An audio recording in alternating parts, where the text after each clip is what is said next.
오늘은 너무나 유명하고 중요한 사건이 본문에 나오고 있습니다. 바로 예수님께서 오병이어로 수많은 사람들을 먹이신 기적인데 얼마나 중요한지 이 사복음서, 마태복음에는 14장, 마가복음 6장, 누가복음 9장, 요한복음에는 6장에 나와 있습니다. 사복음서에 다 나온다는 건 흔한 일이 아니에요. 우리가 보면은 다 들어있는 것처럼 보이지만, 다 비슷한 내용처럼 보이지만 각각의 복음서마다 내용들이 틀린 게 굉장히 많습니다. 예수님의 탄생에 대해서 얘기하고 족보 얘기하는 것은 마태복음과 누가복음밖에 없어요. 마가복음과 요한복음에는 안 나와요. 그런데 이렇게 비슷한 것처럼 보이지만 공통적으로 나온 사건이 오병이어가 유일합니다. 다른 복음서에서는 공통적으로 나오는 것은 예수님의 예루살렘 입성과 최후의 만찬과 십자가의 죽으심과 부활하심은 나타나지만 예수님께서 행하신 기적을 나타내는 것은 이 오병이어가 거의 유일합니다. 그렇기 때문에 이 오병이어가 이렇게 네 복음서에 각각에 다 나올 정도로 중요한 사건이라는 것이죠.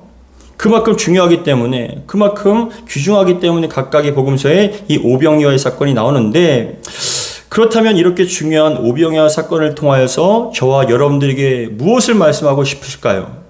이 본문을 통하여서 우리에게 주시고자 하는 말씀과 뜻과 메시지가 있으실 텐데, 분명한 것은 중요하기 때문에 각각의 복음서에 나타나는 것이고, 그 복음서, 이 오병이어 사건을 통해서 우리에게 주시는 은혜가 분명히 있을 것입니다. 오늘 말씀을 통하여서 우리에게 들려주시는 주님의 귀한 음성과 은혜가 임하기를 주의 이름으로 축복합니다. 오늘 본문 앞에 요한복음 6장 1절부터 2절에 보면은 예수님께서는 이미 굉장히 유명하셨습니다. 이 갈릴리 지역뿐만이 아니라 주변의 지역에 예수님의 이름이 예루살렘까지 다 퍼져 있는 상태였습니다. 그래서 많은 사람들이 예수님의 행하신 기적과 말씀을 듣기 위해서 모였는데 6장 1절부터 4절에 보시면 다음과 같이 얘기합니다. 그 후에 예수께서 디베레아의 갈릴리 바다 건너편으로 가심에 큰 무리가 따르니, 왜 큰 무리가 따릅니까? 예수님이 유명하니까, 보고 싶어서, 듣고 싶어서 큰 무리가 따르니 이는 병자들에게 행하시는 표적을 보았음이러라.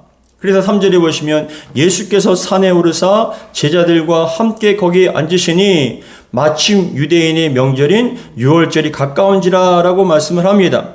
이렇게 수많은 사람들이 예수님을 보기 위해서, 또한 고침받기 위해서, 말씀 듣기 위해서 모였는데 산으로 올라가실 때 산에도 쫓아간 겁니다. 근데 거기서 예수님의 기적과 말씀을 듣다 보니까 어느새 저녁이 돼버렸어요. 말씀을 듣다 보니까 여러분 저녁이 돼버린 거예요. 그러니까 그 밥을 먹어야 할 시간이고 배고픈 시간이 되니까 제자들이 뭐라고 얘기하냐면, 이제 벌써 저녁이 되니까 이 사람들 보내서 떡과 먹을 것을 요기를 하게 하십시오라고 얘기하는 겁니다.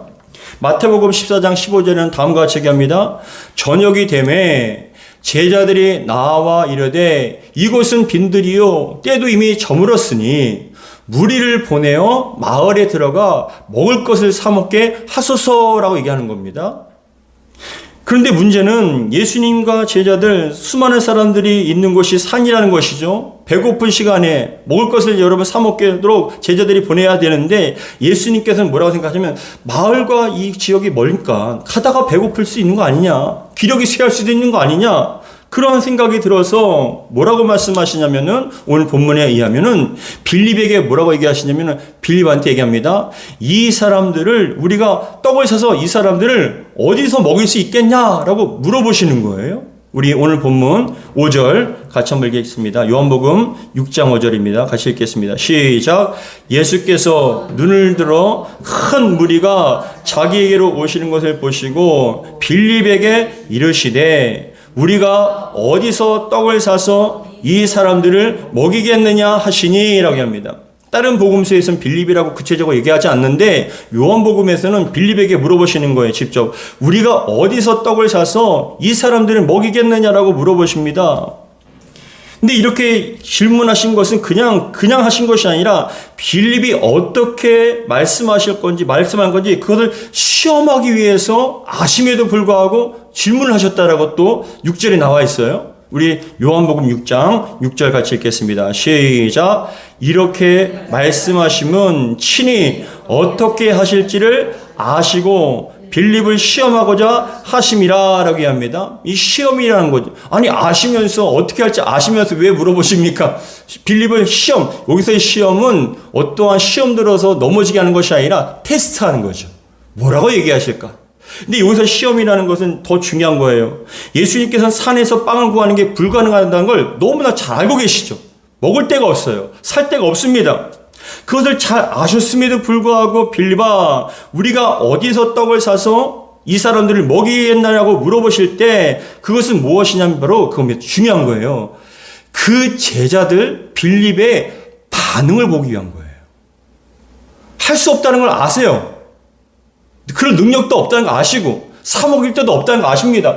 그럼에도 불구하고 질문하신 건 왜 뭐냐? 그 사람이 그 질문에 대해서 어떻게 반응하느냐가 궁금하신 거예요. 여러분, 지금 여러분들은 이 상황에서 이 환경에 놓여서 어떻게 반응하시겠습니까? 지금 그 환경과 상황이 너무나 힘들고 어려운 상황입니까? 불가능한 것 같은 상황입니까? 그때 예수님께서 물어보십니다. 너는 어떻게 될 것 같으냐? 너는 지금 이 상황에서 어떻게 될 거냐고 물어보실 때 여러분들은 어떻게 반응하시겠냐? 이게 중요한 거예요. 주님께서는 그것을 원하시는 것이고요. 지금 여러분들 눈으로 보시기엔 우리 교회가 어떤 상황인 것 같습니까? 지금 여러분들 눈에 보시기엔 여러분들의 가정의 상황이 어떻습니까? 삶의 상황이 어떠신가요? 여러분들이 처해 있는 그러한 문제들과 상황에 대해서 어떻게 생각하십니까? 주님께서 말씀하시는 거예요. 그거에 대한 반응이 어떤가가 궁금하신 것이죠.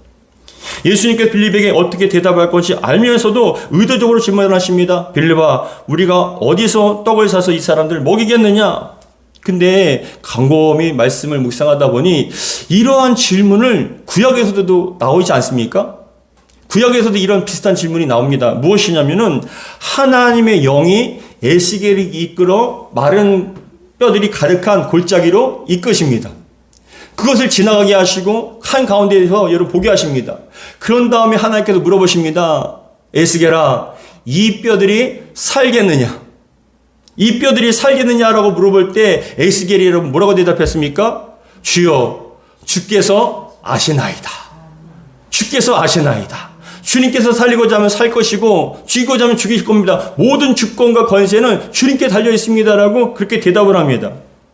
그렇다면 빌립이 여러분 에스겔을 알았으면 예수님께서 먹이라고 했을 때 뭐라고 대답하는 게 맞겠습니까? 예수님께서 아십니다라고 대답할 만도 한데 뭐라고 얘기하냐면은 근데 빌립은 예수님의 질문을 받자마자 기다렸다는 듯이 사람들을 보고 숫자를 헤아립니다. 딱 봐도 여러분 남자만 5,000명이에요. 성인 20세 이상입니다. 성인들만 남성만 5,000명인데 아이들과 여인들과 노인들까지 합치면 거의 10,000명 정도로 추산을 합니다. 근데 이 많은 사람들을 바라보면서 여러분 계산합니다. 그리고 대답합니다. 제가 보기에는 이 정도 사람이면은 한 200데나리온 정도 떡을 사도 모자랄 듯 합니다라고 그렇게 대답을 하는 거예요. 우리 요한복음 6장 7절 말씀 같이 읽겠습니다. 7절 말씀입니다. 시작. 빌립이 대답하되 각 사람으로 조금씩 받게 할지라도 200데나리온 떡이 부족하리이다. 빌립이 여러분 보자마자 계산합니다.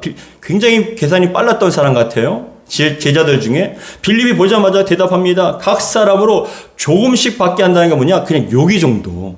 배부르게 먹는 것이 아니라 요기할 정도만 먹을 정도 해도 200데나리온 떡이 부족합니다라고 합니다. 200데나리온은 건 뭐냐? 1데나리온이 노동자의 하루 품삯입니다. 일반 노동자의 하루 품삯이면 지금으로 따지면 하나로 따지면 가치로 따지면 한 4천만 원 정도 되는 돈이에요. 4천만 원어치의 그런 떡을 사거나 빵을 사서 갖다 준다 할지라도 그것 갖고도 모자랄 겁니다라고 얘기합니다. 여러분 생각해 보세요. 방앗간이나 빵집이나 떡집에 가서 급하니까 빨리 4천만 원어치 떡 좀 주세요 하면 그 떡 누가 줍니까? 4천만 원어치. 이 빵 주세요 하면 여러분 아무리 큰 대형 그런 빵집에 가도 4천만 원어치를 여러분 10,000명이 먹을 만한 빵을 구할 수가 없어요. 여기서 우리에게 주시는 메시지 첫 번째 무엇이냐? 중요한 겁니다. 인간의 계산이 문제 해결에 전혀 도움이 되지 않을 때도 있다는 거예요. 인간의 계산이 그 문제에 대해서 아무리 계산을 해도 그것이 도움이 되지 않을 때가 있어요. 빌립의 계산은 절대 잘못된 게 아니지 않습니까? 지금 한 10,000명 정도를 바라보면서 이건 200데나리온 4천만 원어치 떡을 사도 모자랍니다. 배불리 먹는 것도 아니고 요기할 정도만 돼도 모자란 겁니다라고 분명히 계산한 거 맞는 사실이에요. 근데 이러한 빌립의 계산과 그런 판단이 그 문제 해결하는 데는 전혀 도움이 되지 않잖아요. 여러분, 우리도 마찬가지 아닙니까? 우리도 여러분, 우리가 딱 봤을 때 계산합니다. 판단합니다. 이게 어떻게 될 것인가, 어떻게 될 것인가. 근데 중요한 것은 우리가 그렇게 정확하게 계산한다 할지라도, 판단한다 할지라도, 여러분, 그 문제를 해결하지 못하는데 전혀 도움이 되지 않는 경우가 얼마나 많냐 이거죠.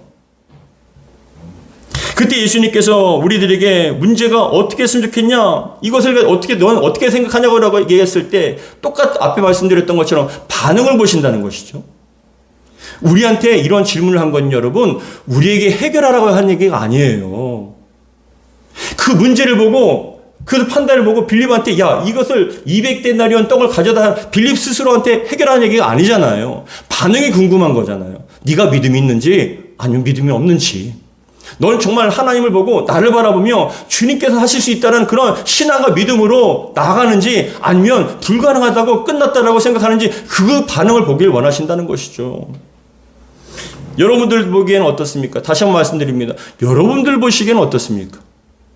여러분들은 어떻게 생각하시나요? 그리고 어떻게 결론을 지셨나요?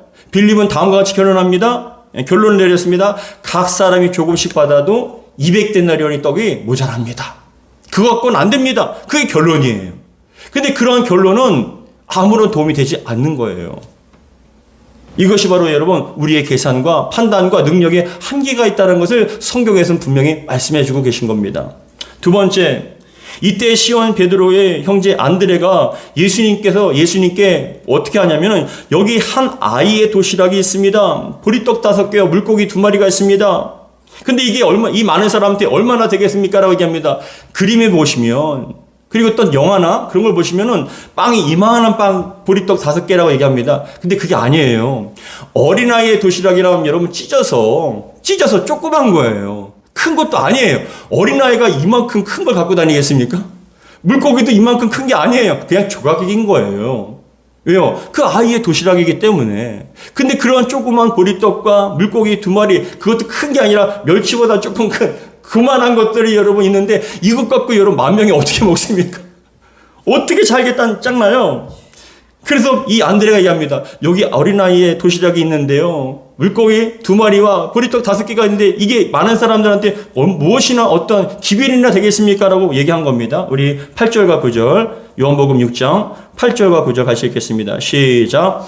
제자 중 하나 곧 시몬 베드로의 형제 안드레가 예수께 여짜오되 9절 여기 한 아이가 있어 보리떡 5개와 물고기 2마리를 가지고 있나이다. 그러나 그것이 이 많은 사람에게 얼마나 되겠사옵나이까. 아멘. 여러분, 여기서 오늘 우리에게 주시는 메시지 두 번째로는 겁니다. 아무리 작게 보여도 주님께 드리는 헌신은 크고 귀중하다는 거예요. 아무리 작게 보여도 주님께 드리는 헌신은요, 그것은 크고 존귀한 거예요. 주 안에서도 거저되는 게 없지 않습니까? 반드시 심은 것이 있어야 거둘 것이 있는 거예요. 아무것도 안 하고 아무것도 심지 않았는데 여러분 많은 것을 받으려고 하는 건 그건 욕심이에요. 주 안에서도 그런 일은 없어요.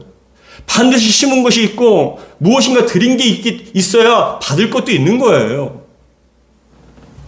예수님께서 얼마든지 떡과 물고기가 없어도 여러분 얼마든지 만들 수 있지만 그럼에도 불구하고 이 한 아이의 소중한 도시락 오병이어를 받으신 후에 그것을 가지고 축사하시고 나면 여러분 기적이 일어났다는 겁니다. 이게 영적 과정이에요. 여러분 이게 영적 과정이에요. 먼저 드리고 받는 거예요. 먼저 드리고 받는 거예요. 여러분 드리는 거에 대해서 아까워하지 않기를 주의 이름으로 축복합니다. 가만히 생각해보면 여러분 어린아이의 이 도시락은 한 아이, 그 아이에게는 충분한 먹거리예요. 배부를 만큼은 먹거리예요. 그런데도 불구하고 이 아이는 그 많은 사람들 위해서 조그만 것이라도 여러분 헌신한 거 아닙니까? 사람들 보기에는 작은 것처럼 보이지만 그 아이에게는 전부였어요. 그럼에도 불구하고 많은 사람을 위해서 희생하고 드린 거예요. 주님께서는 그걸 받으시고 여러분 역사하시는 것이죠. 여러분 그러한 헌신과 섬김이 놀라운 귀중한 어떤 기적의 자양분이 되고 시발점이 된다는 것입니다. 참, 여러분 생각해 보세요. 그냥 없어도 되는데 왜 예수님께서는 그걸 받으시고 역사하시는가? 이게 중요한 거예요. 없어도 됩니다. 충분히 하실 수 있어요. 먹일 수 있습니다. 그럼에도 불구하고 그 아이의 것을 받고 역사하시는 건 뭐냐면은 그 아이에 대해 여러분 신앙과 믿음, 사람들의 신앙과 믿음을 더욱더 증진시키기 위한 예수님의 배려이자 사랑의 표현법이에요. 잘 생각해 보세요. 제가 예전에 보니까 아주 어린아이가 있어요. 너무나 어린아이가 한 3살, 4살 됐을까요? 근데 그 아이가 고사리와 같이 조그만 손으로 여러분 반죽을 해요. 뭘 하냐면 빵을 만든다고 반죽을 하더라고요. 이만한 그런 그릇에다가 밀가루 넣고 물 넣고 계란 넣고 뭐 버터 넣고 막 조물딱조물딱 끓여요. 여러분 잘할까요? 못할까요? 막 그냥 그렇게 빵 만든다고 하는데 온 사방이 튑니다. 막 어질러펴져요. 너무너무 그게 온전하지 못해요. 그런데도 불구하고 땀을 뻘뻘 흘리면서 즐거운 마음으로 그걸 여러분 막 반죽을 하는 거예요. 그럼 옆에서 엄마가 어유 잘한다, 어유 잘한다, 대단하네 라고 칭찬을 해줍니다. 그런 다음에 너 이제 손 씻고 저기 가 있어. 엄마가 맛있게 빵 만들어 줄게 하는데 여러분 그걸 여러분 갖고 어떻게 빵을 만들어요? 엄마가 다시 새롭게 다시 다 하고 아이 것을 위해서 여러분 합니다. 그런 다음에 딱 빵을 만들어서 아이에게 주잖아요. 아이가 그 빵을 보고 야 이거 내가 만든 거네. 내가 노력해서 만든 거네. 기뻐하잖아요. 누가 만든 빵입니까? 아이가 만든 빵입니까? 엄마가 만든 빵입니까? 엄마가 만든 빵이에요. 반죽은 형편없어요. 그것에 갖고 빵을 만들 수 없어요. 그럼에도 불구하고 아이는요, 자기가 만들어서 수고해서 만든 빵이라고 흐뭇하면 좋아합니다. 기뻐해요. 그런 경험이 굉장히 커요. 마찬가지예요. 우리가 드리는 헌신이 커봤자 얼마나 크겠습니까? 우리가 기도해봤자 얼마나 대단한 기도를 하겠어요? 희생해봤자 얼마나 큰 희생을 하겠습니까?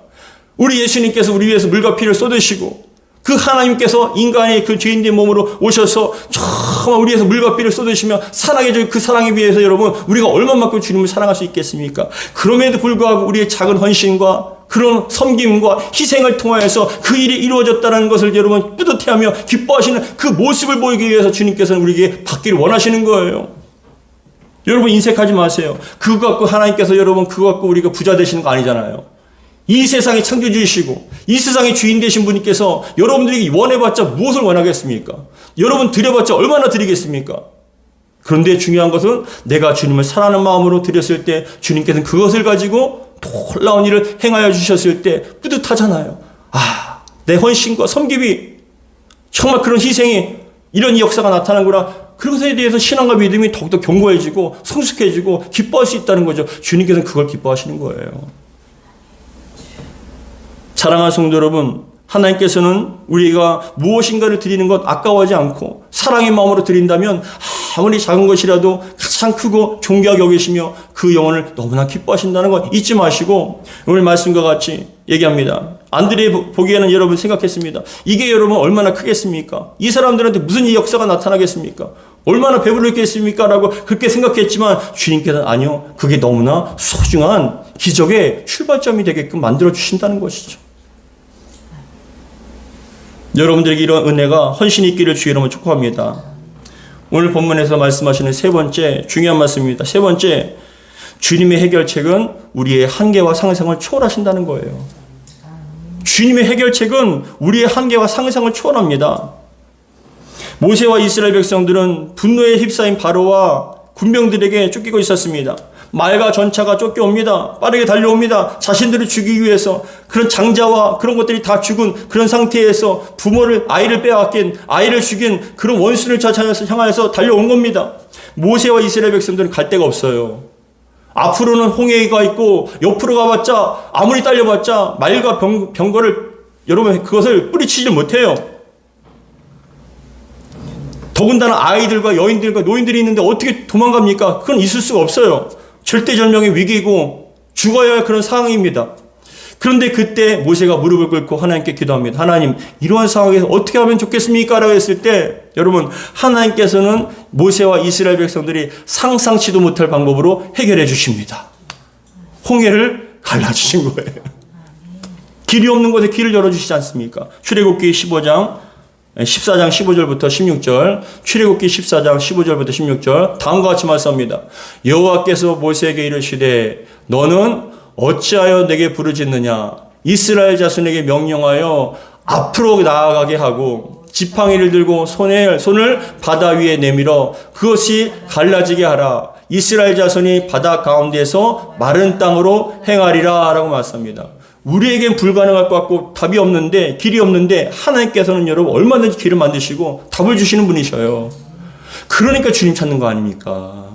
그러니까 우리가 주님 하나님 앞에 매달리는 거 아닙니까? 근데 하나님께서는 우리의 이 문제를 가지고 나아갔을 때 길이 보이지 않고 답이 보이지 않는 그 상황 속에서도 새로운 길을 열어주셔요. 답을 주십니다. 우리가 생각하기엔 도저히 해결할 수 없고 안 되는 것 같고 끝난 것 같은 그러한 상황 속에서 어디로 갈지 알지 못하여서 당황하는 그 순간에도 주님께서 이미 길을 만들어주시고 예비해 놓으신 거예요. 때로는 문제에 대한 해결 방안을 놓고 기도합니다. 밤새도록 고민합니다. 어떻게 해야 될까? 이 문제 어떻게 해야 될까? 사람과의 문제들, 가정의 문제들, 물질적인 문제들, 질병의 문제들, 수많은 문제로 말미암아 밤을 설치게 됩니다. 어떻게 교회에 대해서, 성도들에 대해서, 가족에 대해서, 물질에 대해서 여러 가지 수많은 것들을 가지고 고민하면 됩니다. 근데 제가 붙잡는 말씀이 하나 있어요. 무엇이냐면은 그럴 때마다 제가 붙잡는 말씀 무엇이냐? 하나님께서는 감당하지 못할 시험을 허락하지 아니하시고 시험 당하지만 피할 길을 주신다. 그 말씀 붙잡고 기도하는 거예요. 하나님 감당할 만하니까 주신 줄 믿습니다. 처음에는 감당하지 못할 것 같아요. 큰일 나는 것 같아요. 안 될 것 같아요. 답이 보이지 않아요. 근데도 이 말씀 붙잡고 기도하는 거예요. 하나님 감당할 만한 그런 시험이니까 저에게 주신 줄 믿습니다. 감당케 해 주실 줄 믿습니다. 피할 길도 예비해 주신 줄 믿습니다. 우리 고린도전서 10장 13절 같이 읽겠습니다. 시작. 사람이 감당할 시험 밖에는 너희가 당한 것이 없나니 오직 하나님은 미쁘사 너희가 감당하지 못할 시험 당함을 허락하지 아니하시고 시험 당할 쯤에 또한 피할 길을 내사 너희로 능히 감당하게 하시느니라. 감당하기 힘들 때마다 이 말씀 붙잡고 기도하는 거예요. 하나님 감당케 해 주실 줄 믿습니다. 감당하지 못하면 처음부터 주시지도 않았을 겁니다. 제 분량과 믿음의 분량과 저희 그릇을 알고 계시는데 하나님 감당케 해 주실 줄 믿습니다. 이 말씀 붙잡고 기도하고 또 기도하는 거예요. 예수님께 말씀하십니다. 찾으라 구하라 두드리라. 찾는 자가 찾을 것이고 구하는 자에게 주실 것이고 두드리는 자에게 열릴 것이다. 길이 보이지 않습니까? 예수님께 말씀하십니다. 내가 곧 길이요 진리요 생명이라. 말씀 붙잡고 기도하다 보면 어느 순간인가 상상치도 못할 방법으로 너무나 쉽게 잘 해결될 때가 있습니다. 도무지 해결되지 않을 것 같은 문제였는데 믿을 수 없겠을 만큼 길이 열려져서 해결됩니다. 주님의 해결 방법은 우리의 상상과 우리의 한계를 초월할 때가 많습니다. 가나안 혼인잔치에 초대된 예수님과 제자들 어머니 마리아는 함께 혼인잔치에 갔습니다. 근데 혼인잔치를 하던 중에 포도주가 떨어진 거예요. 그런데 지금도 이스라엘은 포도주가 중요한데 2000년 당시에 예수님 당시에 결혼식을 하고 잔치를 하는데 포도주가 떨어지면 그것만큼 주인으로서 수치스러운 일이 없고 손님들에 대한 모독이에요. 굉장히 그것은 신뢰가 되는 행위입니다. 그런데 포도주가 떨어져 버린 거예요. 어머니 마리아가 알고 예수님께 와서 얘기합니다. 아들아, 예수여, 포도주가 떨어졌다. 그러니까 예수님께서 하신 말씀이 여자야, 그게 나랑 무슨 상관이 있습니까? 이 집에 혼인잔치에 포도주가 떨어진 것과 나랑 무슨 상관이 있습니까? 라고 얘기합니다. 그러니까 어머니가 마리아가 어떻게 반응을 하냐면은 이런 괘씸한 아들이 돼갖고 이렇게 나한테 함부로 해? 라고 얘기하지 않아요. 뭐라고 얘기하냐면 나가면서 종들한테 얘기합니다. 저분께서 뭐라고 말씀하시든지 그대로 순종해라. 무슨 말을 하든지 그대로 순종해라. 이게 반응이에요. 이게 우리의 반응이 돼야 합니다. 어떻게 하든지 무슨 상관없어요. 주님께서 명령하시면 그냥 믿음으로 순종하면 되는 거예요. 그런데 저분이 뭐라고 하시든지 그대로 하라고 신신당부라고 가는데 여러분 예수님께서 그 종들을 불러다가 뭐라고 얘기하냐면 지금부터 저 항아리 7항아리에다가 물을 가득 채워라. 물을 가득 채워라. 도무지 이게 도대체 물을 채우는 게 왜 그런지 몰라요. 근데 종들은 가서 열심히 여러분 항아리에다가 물을 채우는 거예요. 물을 채우는데 끝까지 채우는 거예요. 항아리가 가득 찰 때까지 채우는 거예요. 무엇입니까? 분량이 필요하다는 거예요. 분량이 찰 때까지 채워야 되는 거예요. 여러분 기도하세요. 분량이 찰 때까지 기도하세요. 헌신하세요. 분량이 찰 때까지 헌신하세요. 우리의 기준이 아니라 주님의 기준에 맞게끔 그냥 헌신하면 되는 거예요. 섬기면 되고 기도하면 되는 거예요. 식으면 되는 거예요. 그랬을 때 주님께서는 분량이 찼을 때 드디어 말씀하십니다. 이것을 떠다가 연회장에 갖다 주라. 이것을 떠다가 그 연회장에 갖다 주라. 종들은 아무 말도 하지 않았어요. 물을 떠다가 병에다 놓고 그것을 연회장에 갖다 줬습니다. 근데 연회장에서 그 물을 따르는데 기적이 일어납니다. 물이 포도주로 변한 거예요. 여러분 잘 생각해 보세요. 포도주로 변한 다음에 그것을 떠다가 갖다 준 게 아니라 물을 떠다가 여러분 연회장에 갖다 주니까 포도로 변한 거 아닙니까? 이건 뭘 얘기하냐? 믿음으로 순종하라는 얘기입니다. 믿음으로 순종하라는 거예요. 우리가 계산할 필요 없어요. 계산해도 답이 나오지 않아요. 상상을 초월하시는 분이시기 때문에 항상 우리의 기대로 우리의 계산대로 움직이시면 그게 하나님입니까? 아니잖아요. 우리의 상상을 초월하시고 없는 것 같으나 있게 하시고 죽은 것 같으나 여러분 살게 하시는 분이 하나님이십니다. 길이 없는데 길을 열어주시고 보이지 않는 광명호를 통해서 우리에게 길을 열어주시는 그분이 바로 하나님이셔요. 요한복음 2장 6절부터 8절 같이 읽겠습니다. 거기에 유대인의 정결 예식을 따라 두세 통 드는 돌 항아리 6이 놓였는지라. 예수께서 그들에게 이르시되 항아리에 물을 채우라 하신즉 아기까지 채우니. 그렇죠. 아기까지 채우니. 분량이 찰 때까지 하는 거예요. 그냥 우리가 판단할 필요 없어요. 그냥 순종만 하면 되는 거예요. 그래서 이제는 떠서 연회장에 갖다 주라 하심에 갖다 주었더니 물이 변하여 포도주가 된 거예요. 주님께서 역사해 주실 줄 믿습니다. 우리한테 해결하는 게 아니잖아요. 우린 그저 어떻게 반응하냐? 믿음으로 반응하면 되는 거예요. 믿음으로 반응하고 믿음으로 순종하면 되는 거예요. 우리에겐 그것을 해결할 능력도 없고 해결할 방법도 없어요. 빌립에게 해결하라고 여러분 질문하신 겁니까? 200데나리온이 떡에 있어도 무절합니다. 4천만 원어치의 떡이 어디서 구합니까? 빌립한테 해결하는 게 아니에요. 주님께서 무엇이냐? 네가 어떻게 반응하냐? 주님께서라면 하실 수 있습니다라는 그런 믿음을 원하신 거예요. 그런 반응을 원하신 것이고 그렇게 믿음으로 순종하게 원하시는 거예요. 요한복음 2장 9절 같이 읽겠습니다. 요한복음 2장 9절 시작. 연회장은 물로 된 포도주를 맛보고도 어디서 나는지 알지 못하되 물떠온 하인들은 알더라. 과정들을 다 경험한 자들 아닙니까? 얼마나 감사한 일이에요. 다른 사람이 봤을 땐 여러분 그게 어떻게 된 일인지 알지 못하지만 그 사람들에겐 종들에겐 기적이라고요. 여러분들의 삶이 기적의 현장 되기를 주님 축복합니다. 믿고 반응하고 믿음으로 반응하고 믿음으로 순종했을 때 그 엄청난 역사들이 주님의 응답의 역사들이 문제 해결의 역사들이 나타났다. 그것을 통해서 얼마만큼 신앙과 믿음이 견고해지고 주님을 향한 신뢰와 믿음이 얼마만큼 커지겠습니까? 요한복음 6장 10절부터 13절에는 다음과 같이 얘기합니다. 이 떡이 얼마나 되겠습니까? 라고 얘기하지만 주님께서는 여러분 앉으라 하신 다음에 그 어린아이의 그 작은 헌신, 섬김, 희생 그 떡을 가지고 축사하시고 그 떡을 가져왔을 때 그것을 가지고 축사하셨을 때 기적이 나타나는 거예요. 드린 것이 없으면 여러분 기적도 우리 삶에 안 나타날 수 있지 않습니까? 이게 영적인 과정이고 방법이라고요. 그래서 우리 10절 같이 읽겠습니다. 시작. 예수께서 이르시되 이 사람들로 앉게 하라 하시니 그곳에 잔디가 많은지라 사람들이 앉으니 수가 5,000명쯤 되더라. 예수께서 떡을 가져 축사하신 후에 앉아있는 자들에게 나눠주시고 물고기도 그렇게 그들이 원하는 대로 주시니라. 부족하다고 얘기했지만 원하는 대로 주셨더라. 그 떡을 가지고 축사하신 후에 아무리 작은 것이라도 주님께서 축사하시면 은혜 주시면 역사가 나타난다고요. 이게 얼마만큼 감사한 일입니까? 신앙에 좀 이런 기쁨이 있어야 되는 거 아닙니까? 신앙에 좀 이런 기적이 나타나야 되는 거 아닙니까? 여러분 그런 것을 경험했을 때 얼마나 기쁨이겠습니까? 12절 얘기합니다. 그들이 배부른 후에 예수께서 제자들에게 이르시되 남은 조각을 거두어 버리는 것이 없게 하라 하심으로. 여러분 비유가 되지 않습니까? 7절에 빌립이 대답하여 각 사람에게 조금씩 받게 할지라도 200데나리온의 떡이 부족하리다. 이게 인간의 한계고 계산이에요. 그러나 주님께서 여러분 역사하시면 풍족하여 배불리 먹고도 남는 역사가 나타납니다. 우리의 계산대로 판단하고 우리의 계산대로 그것을 계산하는 것이 아니라 주님께 믿고 맡기기 바랍니다. 그럼 주님께서 그 헌신을 가지시고 놀라운 풍성한 역사를 베풀어 주신다는 겁니다. 지금도 주님께서는 우리의 부족함을 알고 계시고 모자람을 알고 계시지 않습니까? 여러분, 저도 사실 머리가 아파요. 너무나 머리가 아파요. 저는 저의 인생을 보면 여러분들 마찬가지겠지만 저의 인생은 오병이어의 인생이에요. 결혼을 해서 아이를 낳았는데 그때 당시 전도사 사례비가 40만 원이었어요. 40만 원 가지고는 여러분 기저귀사고 분유사하면 끝나요. 근데 그 당시에 제가 신학 대학원을 다녔어요. 대학원을 다니면서 아이를 키우면서 40만 원으로 여러분 견딘 거예요. 부족하죠?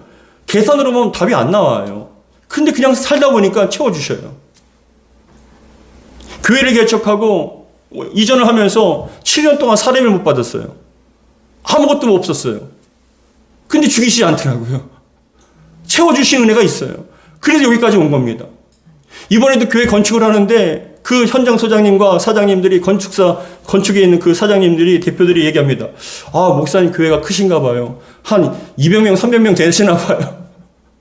제가 속으로 오병이어 역사님 일당백입니다. 감당이 안 돼요. 계산해도 답이 안 나와요. 근데 여러분 잘 생각하세요. 잘 생각하세요. 계산하면 답이 안 나옵니다. 턱없이 부족합니다. 그런데 하나님의 일은 계산으로 되는 게 아니에요. 하나님의 일은 계산으로 되는 게 아니에요. 아무리 인간이 계산해도 답이 안 나와요. 불가능한 일이에요. 그러나 주님께서 역사하시면 되는 거예요. 그것을 경험하기 위해서 주님께서 우리에게 그런 일들을 허락해 주시는 거예요. 저도 늘 계산기를 두들기면 부족해요. 답이 안 나와요. 턱없이 부족해요. 있을 수가 없어요. 그런데 주님께서는 제 마음에 오병이어의 역사와 같이 믿으면 된다라는 그런 마음으로 믿음으로 반응하기를 원하신다는 걸 알고 믿음으로 반응했고 지금까지 믿음으로 순종하였습니다. 주님께서 이루어 주실 줄 믿습니다. 여러분 잘 생각하세요. 내가 하는 것이 아니라 주님께서 하시는 거예요. 주님께서 역사하신다고요. 주님의 일은 주님께서 하십니다. 우리는 믿음으로 반응하고 믿음으로 순종해 나갔을 때 놀라운 오병이어의 역사들을 일으켜주시고 보여주시고 알게 하시고 경험하시는 그런 놀라운 은혜가 임하게 될 줄 믿습니다. 여러분 삶 가운데 이런 풍성한 역사, 기적의 역사, 오병이어의 역사가 날마다 일어나기를 주의 이름으로 축복합니다. 13절의 말씀 참 가슴 벅차지 않습니까? 13절에 이에 거두니 보리떡 5개로 먹고 남은 조각이 12바구니에 찼더라. 그 조그만 오병이어가 먹고도 배부른 다음에 12바구니나 찼더라. 주여 재정도 책임져 주시고 모든 것도 다 책임져 주실 줄 믿습니다. 그런 믿음으로 나아갈 때 오병의 역사를 일으켜 주시고 주님께서 행하여 주실 줄 믿습니다. 여러분 삶 가운데도 이런 오병의 역사가 날마다 풍성하게 일어나기를 주의 이름으로 축복합니다. 기도하겠습니다. 아버지 하나님 감사드립니다. 주님께서 하십니다. 주님께서 하십니다. 주님의 일은 우리가 하는 것이 아니라 주님께서 하십니다. 주여 우리는 그저 믿고 반응하고 믿고 순종할 수 있도록 도와주옵소서. 정말 빌립은 계산하였지만 그 계산이 결코 문제 해결은 전혀 도움이 되지는 않았습니다. 안드레가 떡을 가져왔지만 그것이 너무나 작다라고 생각했지만 우리 주님께서는 그 작은 헌신, 그 헌신을 가지고도 크고 귀중하게 여기시며 그것을 통해서 놀라운 기적을 일으켜 주셨던 것처럼 우리 성도님들의 삶, 우리 오산 세망교회도 이런 오병의 역사가 날마다 나타나게 도와주시옵소서. 기적의 현장 되게 하시고 기적의 체험장이 될 수 있도록 복의 복을 더하여 주시옵소서. 우리 주 예수 그리스도를 축복하며 기도합나이다. 아멘. 우리 함께 찬양하겠습니다.